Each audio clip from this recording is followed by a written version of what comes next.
Well, good evening and welcome to Saturday. It's about 10 degrees outside, and here in New York, like a lot of the rest of the country, we have unseasonably frigid temperatures, more so than usual, even for us in January. And we are going to get smashed by a snowstorm that could also be an ice storm, a little Ang Lee 1997 with, young Tobey Maguire and who else was in it? Kirsten Dunst and Sigourney Weaver and Joan Allen and the always fire Kevin Kline. Well, hopefully we don't get too much of an ice storm, but I don't plan to venture more than a couple of feet from my front door tomorrow. But I'm fortunate. It's nice and warm here in the house, and I'm not doing a conventional opening. It is a pretty freezing, frigid, chilly day, and when the weather is like this, I feel like there's a bit of seasonal affective disorder where we feel maybe worse than we otherwise normally would, especially because, hey, it's a Saturday, many of us off from work, and perhaps we have less responsibilities than we may otherwise. But man, when it's bone chillingly cold, it's tough to be excited about doing much of anything. But I attempted to make a recording upstairs, and somehow the audio, it didn't pick up. I don't really even understand. I got this fancy Shure microphone that I'm speaking in right now, or speaking through, and I read the instructions, but I feel like I'm overthinking it, and that's why I'm having problems. But what I wanted to talk about, another kind of a lighter-hearted episode, hopefully fun and informative. But the first episode that I did in the series called Three Essentials is about Clint Eastwood, and I talked about what I thought were the three films, not so much that were the most important in his career, but to explain to people who only know the name, perhaps, and maybe see him on TV or a little old guy on the internet, whatever it might be, but to understand how and why this person became such a big deal, and if you had to sum it up in three films. So, in this episode, I'm going to talk about Steven Spielberg. And Steven Spielberg and Clint Eastwood worked together a couple of times. They worked on a TV series. I think it was for ABC, but I could be wrong. I got one chance in three of getting it correct, right? But they worked on a TV series called Amazing Stories. Each of them directed an episode. It wasn't that successful. The show was not brought back for a second season, despite the star director, power. And then Spielberg was going to direct The Bridges of Madison County in the mid-90s. And he just had too many projects. He was so busy. Spielberg doesn't look like the kind of type A workaholic of, let's say, his pal Scorsese or even Coppola. But Spielberg, he really is a workaholic. The guy, I don't know, they used to see him out in the Hamptons every once in a while, but he never stops. The guy is he's relentless. It's part of the reason why he's Steven Spielberg, and part of the reason why Francis Coppola is Francis Coppola and Martin Scorsese is Martin Scorsese. Although I do appreciate that Scorsese takes time to clown with his daughter Francesca. They have a lot of laughs on social media. She's funny, and he's funny with her. And every time you look at Martin Scorsese and you think, he's starting to come across like this kind of goofy old guy, that is not somebody that you would ever want to match wits with, any more than you want to match wits with 99-year-old Mel Brooks. But Steven Spielberg is an interesting case of a guy who came up through the ranks in the first generation of now legendary filmmakers who went to film school. Steven Spielberg kind of started at UCLA, but he didn't get very far. Steven Spielberg he got his inroads in the business in a completely different way because George Lucas, for example, went to USC. Francis Coppola actually went to, I want to say he went to Hofstra, and then he, went west. Brian De Palma went to Columbia, and Martin Scorsese went to, well, I always say went to my alma mater. I went to Martin Scorsese's alma mater of New York University. We got to say it right. I'm not going to be that much of a moron here. But Spielberg had started making student films, or what you would call student films, when he was a kid. And there are things in life that are very difficult to explain. Steven Spielberg's father has his own Wikipedia page. Arnold Spielberg was an important figure in the development of computers. He was somebody who was differently abled and was a different thinker. He was not a normal smart person. He was on the Einstein, Curie, Stanley Kubrick level of intelligence, and J. Robert Oppenheimer, if you want to throw him in there. So Spielberg, his mother was an artist, a dancer. She was quite brilliant in her way. And Arnold Spielberg, who lived till past 100. Arnold Spielberg, I think, was born in like 1917, and he died in 2020. He lived a very long life, and he was brilliant. Spielberg, as the product of two brilliant, in different ways, parents, he had aptitudes that just didn't make sense and don't make sense. But he made a number of student films, and his, what you would call a demo reel, his demo reel was so impressive that there were people who wanted to work with him, even if he was what amounted to a college dropout. You know, it's almost like sacrilegious to say that somebody, didn't finish their education. But in the case of Steven Spielberg, he didn't have to, because people wanted to hire him. And one of his big breaks was that Rod Serling, who unfortunately didn't live that long of a life. He had cancer. He smoked a lot. But did Rod Serling even make it to 60? Rod Serling, if you don't know the name, was the guy who, he was behind the TV show The Twilight Zone, which many people would consider to be, it's up there with gold standard of television, certainly for the early era 50s and 60s. When you think about what would constitute gold standard TV, I Love Lucy, of course, The Honeymooners, of course, Twilight Zone, and Star Trek, the original series, was way better than what they were putting out. When I say they, the studios that were, producing TV. So most TV shows were safe and predictable. Father Knows Best, Ozzie and Harriet. That was one reason why the terrific 90s film Pleasantville was, in its own way, kind of subversive, because it took that pat, flat, lame kind of a setup and did something different with it. But Spielberg impressed the hell out of Rod Serling, and he ended up getting a gig directing an episode of not The Twilight Zone, but a program that Serling did after The Twilight Zone called Night Gallery. And Steven Spielberg's, it was kind of a short movie, I guess you would call it. He got to work with Joan Crawford. And Joan Crawford was, kind of past it as far as leading lady era, but Joan Crawford was still Joan Crawford. And there are pictures of them on the set of that. And she seems to be having a good time. She wasn't known as somebody that liked to have a lot of laughs on set. But maybe there was just something that she felt that this kid was going places, that if Rod Serling vouched for him, he must have something. And obviously he did have something. And from that, he had made it, so to speak. And he was able to get funding for the movie Duel, which it's pretty good. The closest, well, antecedent wouldn't be the right word, but there was the film with the late Paul Walker called Joyride 20-some years ago.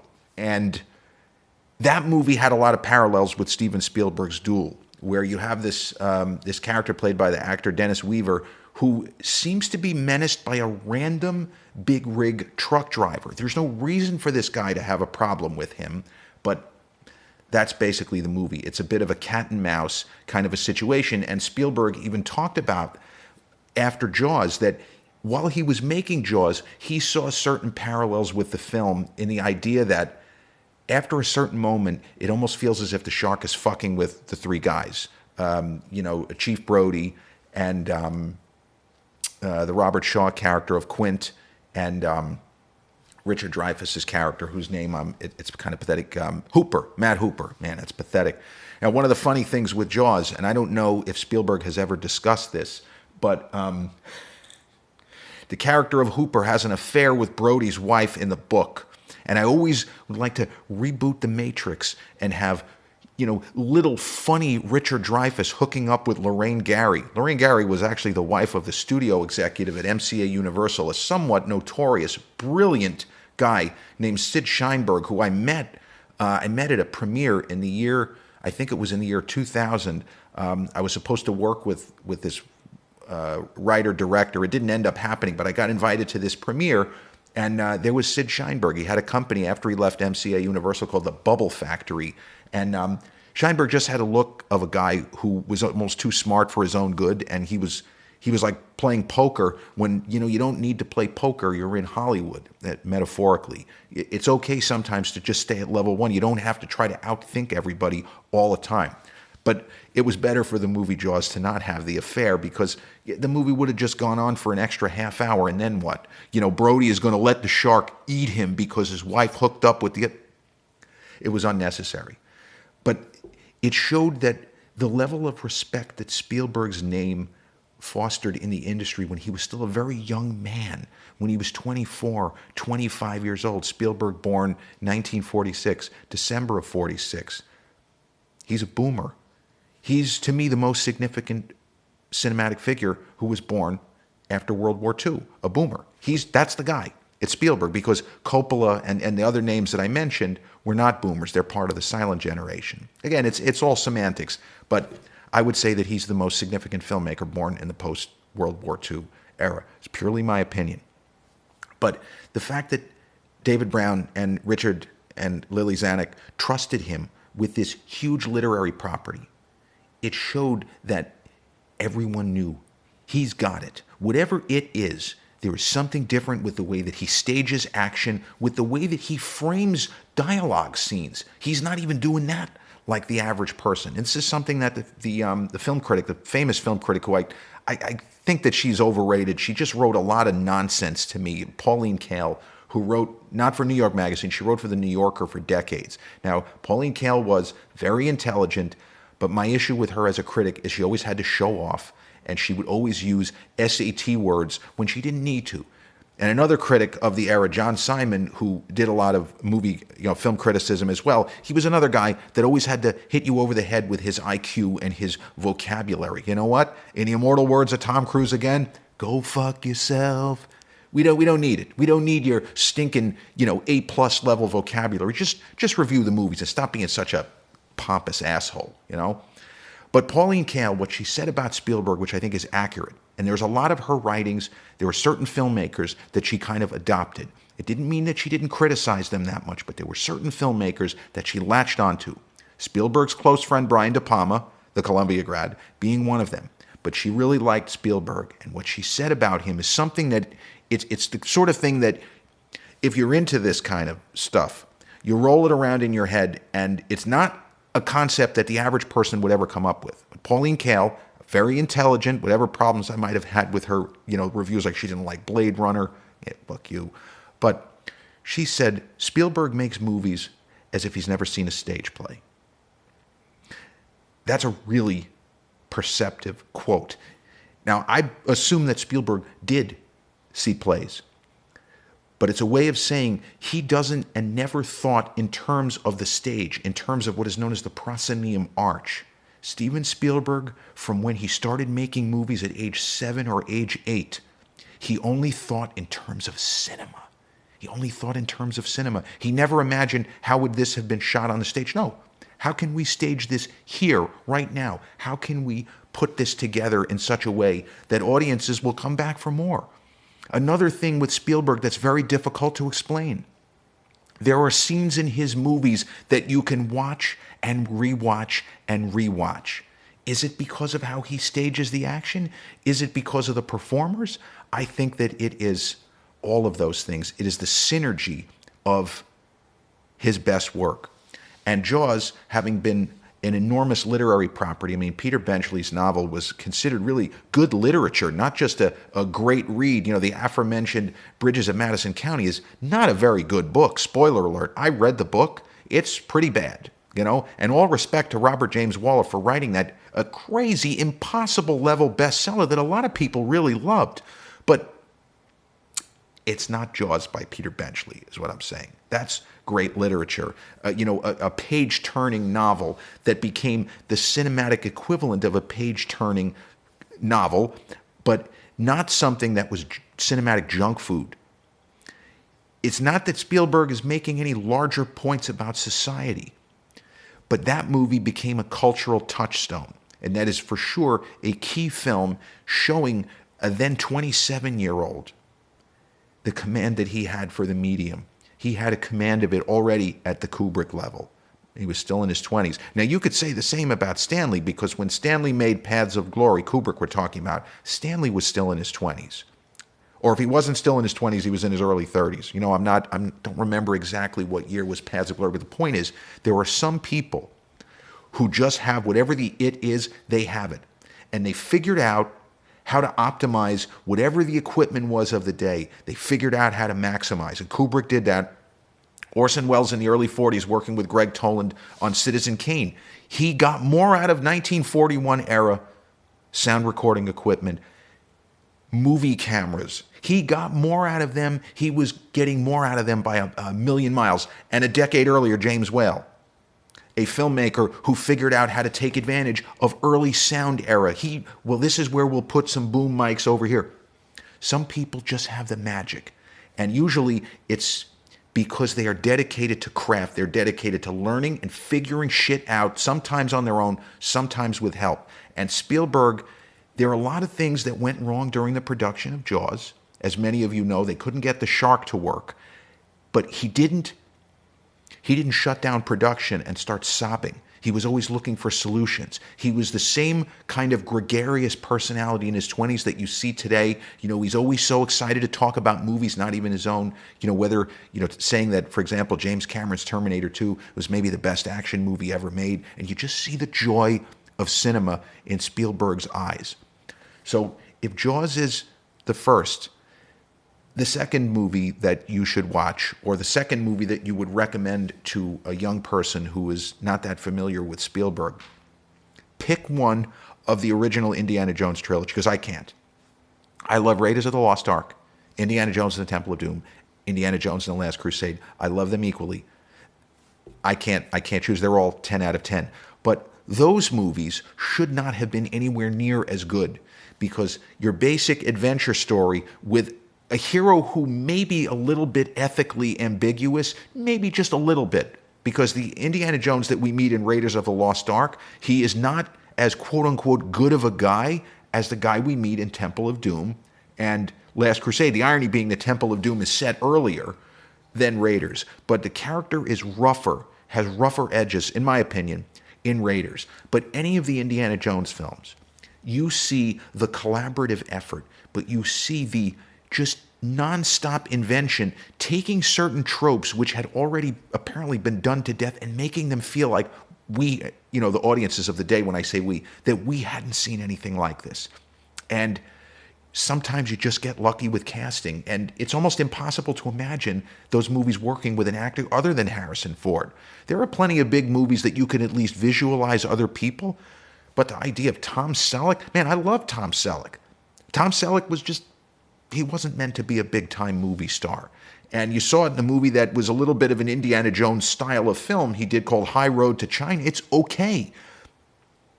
But Tom Selleck was not Harrison Ford. Harrison Ford just had the right standing, the right manner, the right bearing up there on screen as that character. And if I'm asked a question, I saw a couple of guys on a podcast. I don't remember the name of the podcast. They were going over greatest characters in the history of cinema. I got Indiana Jones in the top 5. He might even be top 3, even though parts 4 and 5 are not as good as parts 1, 2, and 3. I actually prefer Dial of Destiny to Crystal Skull. Crystal Skull was just a huge disappointment for me. I think it just is not good. It's 2.5 stars out of 4, and it kills me to say that. So my ranking of the indie movies, and Spielberg did not direct Dial of Destiny, so I wouldn't put him in with this, but he did do Crystal Skull. They had so many scripts. But in that instance, the cinematic gods were not on Spielberg's side because they wanted to get Connery back. There was even talk that Kevin Costner was going to play a long-lost brother. That would have been interesting. M. Night Shyamalan had some ideas. Tarantino, who loves Spielberg, he had some ideas. But they ended up going with what I think was not really the best possible project. But the first 3 indie movies, they're sublime. And they are all as rewatchable as any other piece of cinema. And I've heard fans talk about, speaking of Scorsese, that The Departed is a movie that they can, rewatch. I don't know what movie they saw. The one that I saw, The Departed that I saw, directed by Scorsese and with Matt Damon and Leo and Jack, that was an unbelievably depressing movie. I watched it once, and I will never, ever fire that up again. I don't even have that in my Martin Scorsese top 10. It's just okay. Now, bear in mind, Scorsese has never made a bad film. But I think Bringing Out the Dead is a much better movie than The Departed. And a lot of people didn't really even like that. They didn't even give it a thumbs up, although Roger Ebert had it as one of his best films in the phenomenal movie year of 1999. So, Jaws, 1975, Spielberg was not, I don't think that he even produced any of the sequels. You know, once he got his career going, he was able to form Amblin Entertainment and start directing not only movies, but directing his own career to a larger extent. And that's another thing that Spielberg certainly knew of Clint Eastwood, that Clint, at a certain point in the late 60s, decided to have a greater control of his career, and he formed Malpaso Productions, which, in Clint's 95, going on 96, there are still offices on the Warner Brothers lot, Malpaso Productions. Well, Amblin Entertainment went right up until DreamWorks. And it's not that it folded, but it kind of folded into, you know, in the immortal words of Catherine O'Hara in Schitt's Creek, you just folded in. I can't do everything for you, David. You just folded in.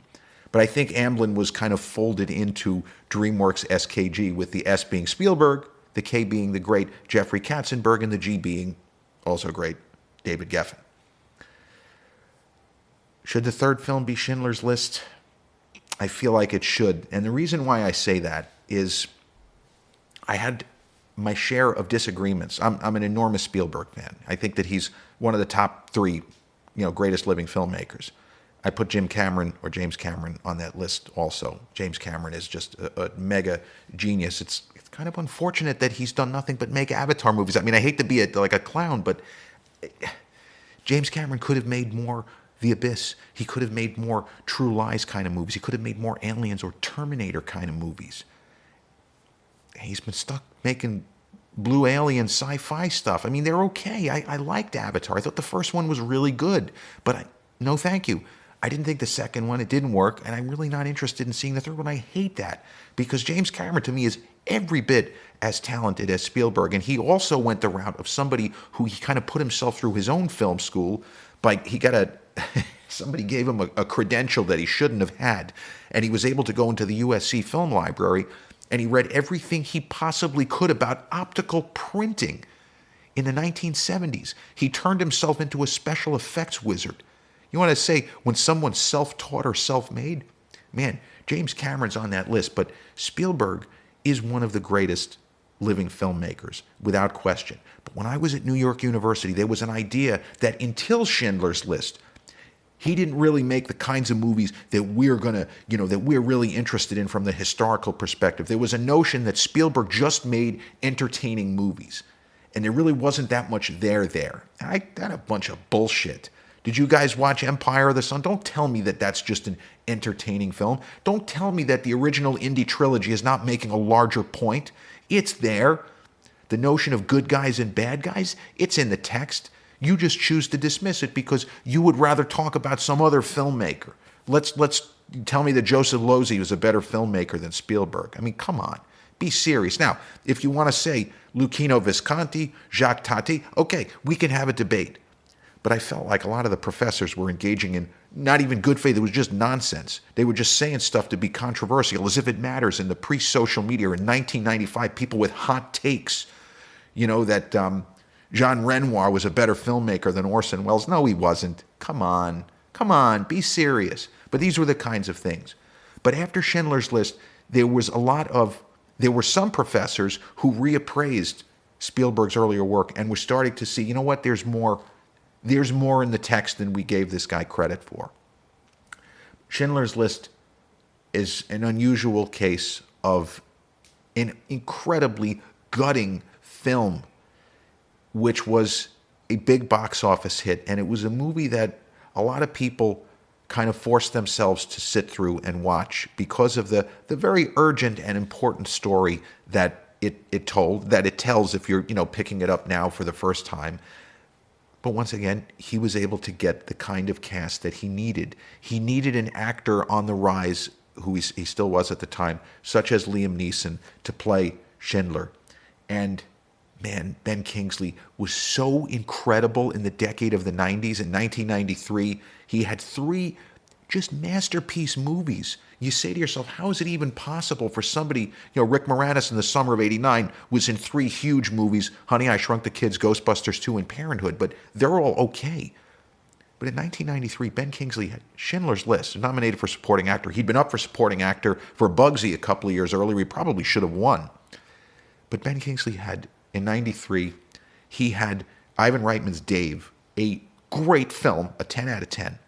Schindler's List, a generational film. And he also did Searching for Bobby Fischer with Steven Zalian, who wrote the screenplay for Schindler's List, and that is also a 10 out of 10. But Schindler's List, unfortunately, it's a really difficult watch, and it's a strange thing in the sense that another notorious name, but for different reasons, Roman Polanski's The Pianist, which won Adrian Brody his first Best Actor Oscar. That movie shouldn't be rewatchable, but I'm able to watch that. I've seen that movie from start to finish probably 5 or 6 times. I watched Schindler's List the one time in theaters with people sobbing and crying around me and me not trying to completely lose my shit. I was 19. I saw it in theaters with my father. What a gut-wrenching, horrendous story, but a story that needed to be told. There was some discussion. What constitutes a story that needs to be told?